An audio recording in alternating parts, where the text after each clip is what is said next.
Fake degree पर न जाए नौकरी करने दुबई, हो सकती है 10 साल की सजा। हर साल बड़ी संख्या में भारतीय नौजवान सुनहरे भविष्य का सपना संजोए रोजगार की तलाश में यूनाइटेड अरब अमीरात की ओर रुख करते हैं। कंपनियों में अच्छी पोजीशन और हाई सैलरी पैकेज की चाह में वह बड़ी गड़बड़ी कर जाते हैं।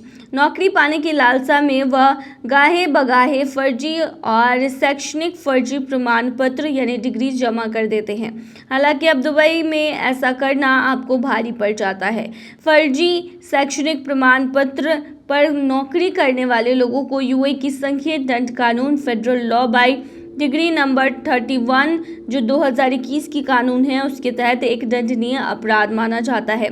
ऐसे मामलों में दोषी पाए जाने वाले को 10 साल तक की जेल और जुर्माना भरना पड़ सकता है। साथ ही तुरंत नौकरी से बर्खास्तगी जैसे गंभीर परिणाम भी भुगतने पड़ सकते हैं।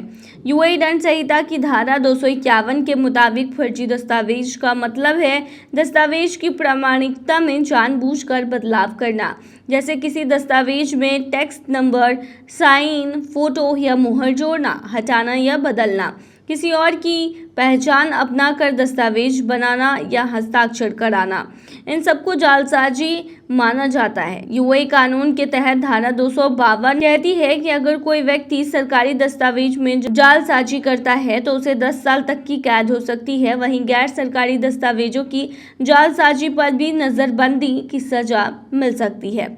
इसके अलावा धारा 253 में ये भी स्पष्ट किया गया है कि अगर कोई व्यक्ति किसी सरकारी दस्तावेज की जाली कॉपी बनाकर उसका इस्तेमाल करता है या जानबूझकर फर्जी कॉपी का इस्तेमाल करता है तो उसे 5 साल की जेल की सजा दी जा सकती है।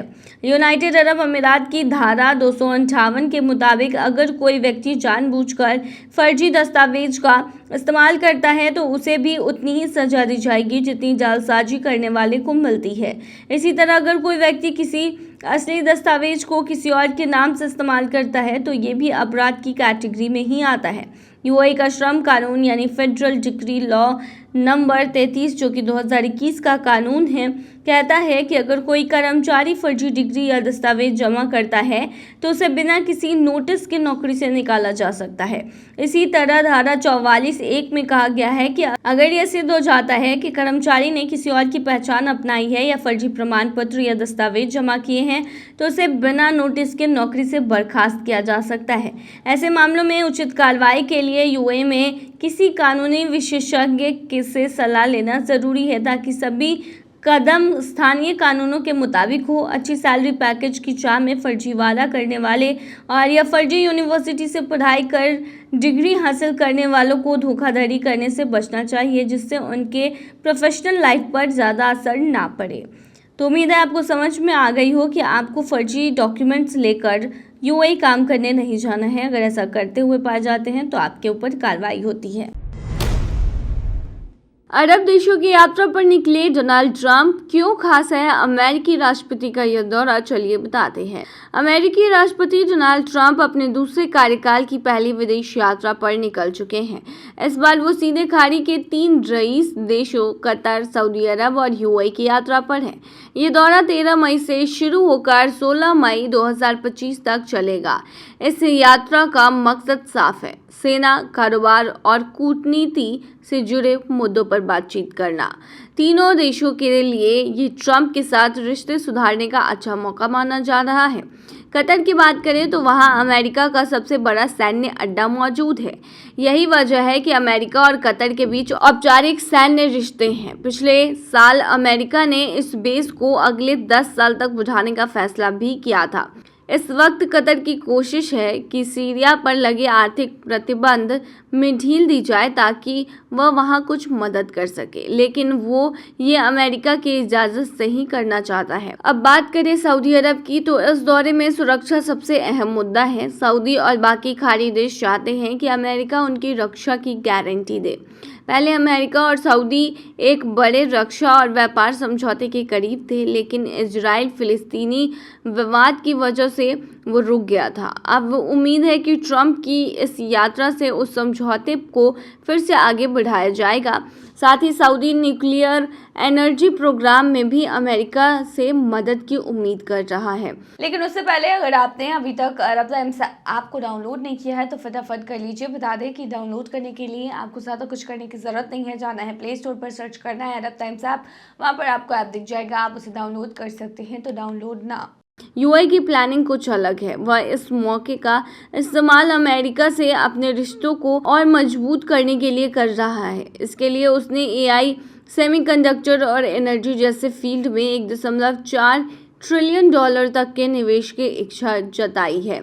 जानकारों का मानना है कि ट्रंप इस पूरी यात्रा से अमेरिका की इकोनॉमी को फायदा पहुंचाना चाहते हैं। मतलब साफ है, विदेश नीति भी और साथ में घरेलू फायदे भी।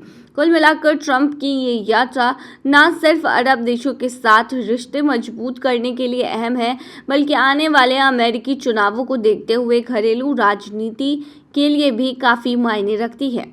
आपको बता दें, भारत और पाकिस्तान का सीज़फायर हुआ, इसका क्रेडिट भी डोनाल्ड ट्रंप ने खुद को दिया है और उन्होंने बार बार इस बात पर जोर दिया है कि आखिर उनकी सरकार ने भारत और पाकिस्तान के बीच में जो वॉर चल रही थी उसे रुकवाया है और इसका सारा श्रेय जो है वो और किसी को नहीं, डोनाल्ड ट्रंप को जाता है।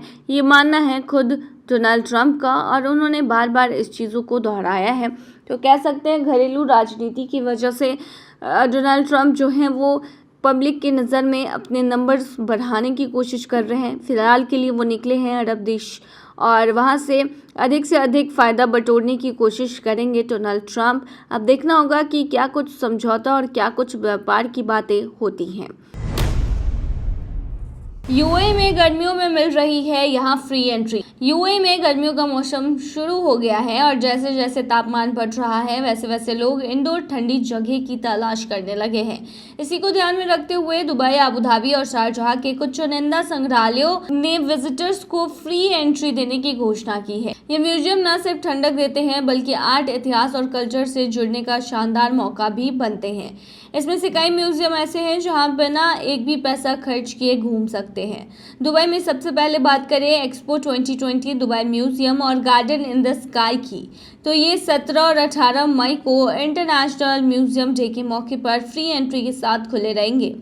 म्यूजियम सुबह 10 बजे से रात 8 बजे तक और गार्डन दोपहर 2 बजे से रात 10 बजे तक खुला रहेगा। वहीं अगर आप एक्सपो के बाकी एरिया जैसे टेरा, अलिफ और विजन देखना चाहे तो सिर्फ 25 दिरहम में एंट्री ले सकते हैं। इसके अलावा जदाफ वाटर फ्रंट पर स्थित जमील आर्ट सेंटर भी एक शानदार आर्ट स्पेस है जो शनिवार से गुरुवार सुबह 10 बजे से शाम 8 बजे तक और शुक्रवार को दोपहर 12 बजे से खुला रहता है। मंगलवार को ये बंद रहता है। आर्ट प्रेमियों के लिए ये जगह परफेक्ट है। कॉफी के शौकीनों के लिए कॉफी म्यूजियम किसी खजाने से कम नहीं है। अल फहीदी हिस्टोरिक एरिया में स्थित इस म्यूजियम में आप कॉफी की शुरुआत से लेकर उसके बर्तन और परंपराएं सब कुछ देख सकते हैं। ये शनिवार से गुरुवार की सुबह 9 बजे से शाम 5 बजे तक खुला रहता है। वहीं दुबई के जुमेरा 3 में स्थित मिराज इस्लामिक आर्ट सेंटर में भी फ्री एंट्री है और यहाँ मिस्र, भारत, ईरान और सीरिया जैसे देशों की दुर्लभ इस्लामिक कलाकृतियां देखने को मिलती है। ये केंद्र रोज सुबह 9 बजे से शाम 6 बजे तक खुला रहता है। अबू धाबी की बात करें तो सादियात द्वीप पर स्थित मनारत अल सादियात और बासमा फ्रीहा आर्ट फाउंडेशन में भी फ्री एंट्री दी जा रही है। दोनों जगहों पर रोजाना सुबह 10 बजे से शाम 8 बजे तक विजिटर्स जा सकते हैं। हालांकि मनारत अल सादियात में 10 साल से कम उम्र के बच्चों को एंट्री नहीं दी जाती।